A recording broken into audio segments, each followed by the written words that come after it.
நீங்கள் பாருங்கள், உங்களுக்கு போதும்னா ஓகே தான். இன்னொரு பாயிண்ட் கம்மி வேணும்னா பண்ணுங்க, அதுக்கு தகுந்த மாதிரி ரிசல்ட் இருக்கும்.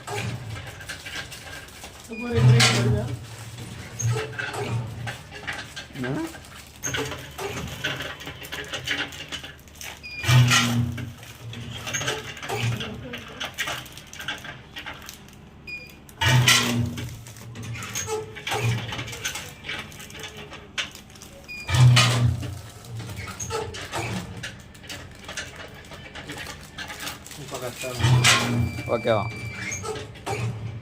அப்புறம் ரிசல்ட்